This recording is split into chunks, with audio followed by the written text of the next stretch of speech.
So Acho, do the Bucs look like Super Bowl contenders? Nah, absolutely not, big dog. And no. I'm going to go beneath the surface for you, for the fans at home. I've really done my homework on this. Marcellus, when you play in college, when you play in the league, really in college, there are some dudes that are practice superstars. Oh, my God. Yeah. In college, you got some cats, one-handed catches. Give me that. The best pass rush moves you've ever seen in your life. In college, in practice, they go crazy. Yeah. But when the game come on, when the lights come on inside the stadium of 100,000 screaming, that same practice all-star nowhere to be found. Where you at? My point is very simple. The Bucs aren't Super Bowl contenders because in practice, non-prime time games, in practice against teams that don't have winning records, the Bucs go crazy. Bruce Arians calls his best games. He understands he has a running back in Ronald Jones that is tops in yards per carry. He understands that his non-superstar receiver in Scotty Miller is his best big play receiver. The Buccaneers in practice, Marcellus Wiley, they look amazing. What do I mean? 6-1 record against teams under 500.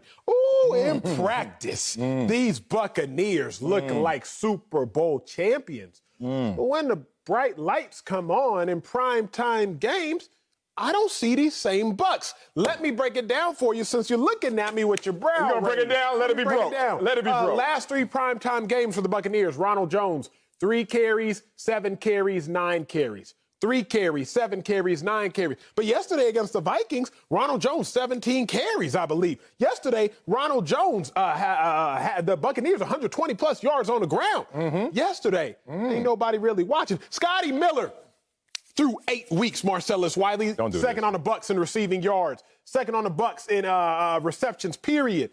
But then AB shows up, the great Antonio Brown, future first ballot Hall of Famer. Damn right. Scotty Miller, wait a second. He only has 7 targets? Scotty Miller.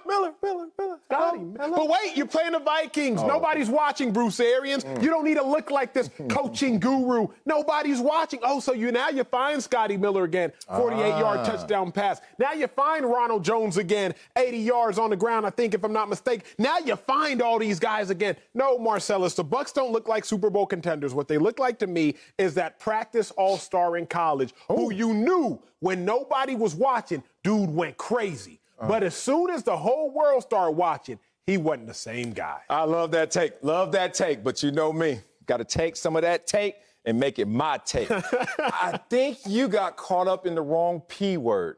You kept talking about practice. And I think this team is a contender because they're thinking about the playoffs. You keep talking about how they haven't shown you fully what they're capable of, and what you've seen to this point makes you think that they're not a contender. I disagree with that totally. This is how it goes when you're talking about Tom Brady, the GOAT, and any team he's on now with the Tampa Bay Buccaneers.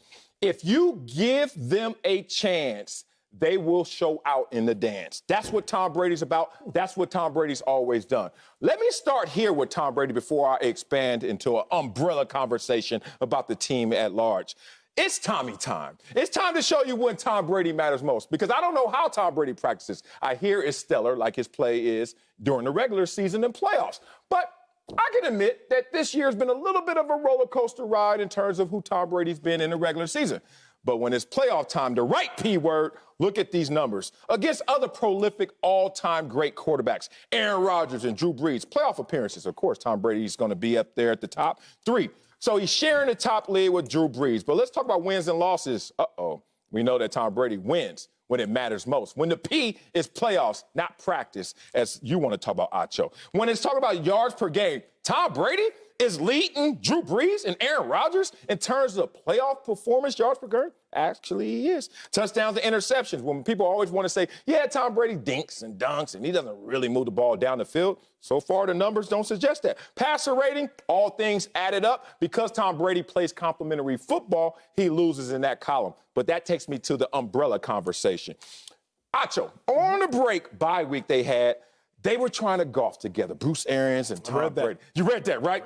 I was there. I went out there. You know how to get to Florida real quick. You ain't the only one who could travel around the world. I went out there and eavesdropped a little bit. You know, Byron Leftwich, my boy, my former teammate, my dog. You know, we all out there. That's our foursome. B left, me, them. Anyway, we out there getting it. I started to eavesdrop and hear the conversation of everyone is caught up on the play calling. Is Tom Brady approving the plays? Is this his playbook? You know what they talked about the whole time? Every hole. I was like, come on, man, move the cart. They kept talking about philosophy, philosophical differences, and you pointed them out, but you just didn't know where it came from. It came from them coming to agreeing minds. This is a team now that focused more on the running game. They committed to it. You talked about what Ronald Jones did out there. You also saw more pre-snap motion, more play-action passes, which led to a more fluid Tom Brady. Now, he didn't have his most prolific game because this is the building blocks of what they're agreeing to do, which is when you run the ball, think about how this is compromising the passing game, how it's going to affect the defense, and even special teams. That's the way Tom Brady learned how to play football in New England. Complementary football. Bruce Arians plays a completely different style. Now you're seeing the merging of the minds, and it's going to show its way in the playoffs. You mentioned philosophy. Let's talk football philosophy. You can play winning football and lose games. Yes. You can. Yes. And Facts. you can surely play losing football and win games. Yes. You can do that. Oh, look at you. The Buccaneers yesterday, Facts. they played losing football and still won. Let me break this down. Okay. The Minnesota Vikings kicker, Dan Bailey, missed 3 field goals plus an extra point. That hasn't happened in 60 years, missing 3 field goals and an extra point without converting either a field goal and extra point. The Buccaneers caught a historical break. A historical break. It's been since 1961 that's happened. What does that mean? The Minnesota Vikings left 10 points on the field. The Minnesota Vikings lost the game by 12 points. You do the math. It's a nail-biter if not for 3 missed field goals plus mixed extra point. What else do I mean? To win football games, I need you to have time of possession. I need you to stop the run. I need you to win the turnover battle. I need you to run the football. Minnesota Vikings had the ball for 39 minutes. That's winning football.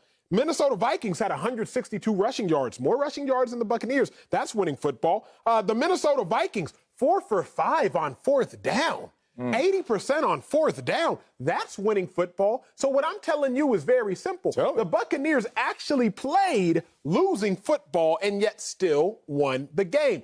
Marcellus, I'm going to end this lap like this. Track and field. You love it? I love it. Let's talk laps. There this weekend. In track and field, I go to world championships. I went to Doha. I've been to London for world championships. And what's so interesting is I see some cats at practice in track who, again, in 100 meters, they will, gun goes off, they take off, they do their thing. But then, Marcellus, when the bright lights of the Olympics or world championships come around, they always false start. And I'm like, why do you false start now that the bright lights are on? Bruce Arians against the Vikings, Marcellus, with no one watching, sure, he'll give Ronald Jones 18 carries. He's not trying to shine. Sure, Scotty Miller, go in there, little guy. Go in there, slugger. Go in there, sport. Hey, Sparky. Go in there, champ. Come on. Yeah, with the bright lights, man, he's not worried about it. But then as soon as the playoff prime time show up, Bruce Arians is like, wait a second. I'm just as good as Tom Brady at my job. Hey, AB, Chris Godwin, Mike Evans, Gronkowski. Let me get all my dogs out there. Even if all my dogs aren't as productive as Scotty Miller, hey, Tom Brady, we're going to throw the ball 50 times. But, Coach, what about Ronald Jones? Don't worry about Ronald Jones. We're throwing the ball 50 times a game. I'm the guru. Don't talk to me about this game against the Vikings and proving they're Super Bowl contenders. Don't get bamboozled, Marcellus Wiley. Oh, here we go. I love that take. You went to Doha? You went to all those places? It's hot. And you went, how in the hell? You go to University of Texas where the Texas Relays is like a destination. We all want to go there. I'll be there too. But you went to Doha too. I got to see the cream of the crop, bro. What you mean? I love track. What's her name? What's her name? What's her name, Acho? Come on. Ain't nobody traveling that far to watch the track meet that's on TV, but I love you for that. I'm a little jealous. You talk about losing football. Is having 6 sacks losing football? That's what they had yesterday, the Tampa Bay Buccaneers. Is Tom Brady not being sacked at all? Losing football. Is Tom Brady with 0 turnovers? Losing football. You got to use Tom Brady's words and take them as evidence of what they're trying to do. This is what he said. Tom Brady was talking about how they made progress over the bye week and what they saw from yesterday. He said, just finding a rhythm, finding ways to win games and making plays in situational football like we did at the end of the first half and at the end of the game. Sound like Belichick. Just control the middle 4, as they say. 2 minutes before half, 2 minutes after half, and then obviously finish the game strong. That's what you saw from this team yesterday. You're not just talking about the issues and miscues of the Vikings. Let's talk about how they were capitalized, how they were taken advantage of by the Buccaneers. This is a completely different philosophy in terms of approach. And because of that approach, You're going to see a more efficient system. How many times have we watched the Patriots over their 20-year dynasty and sat there and said, before the game, the other team looks more talented. During the game, the Patriots don't look as explosive as the other team. But after the game, damn, the Patriots wiped them boys out.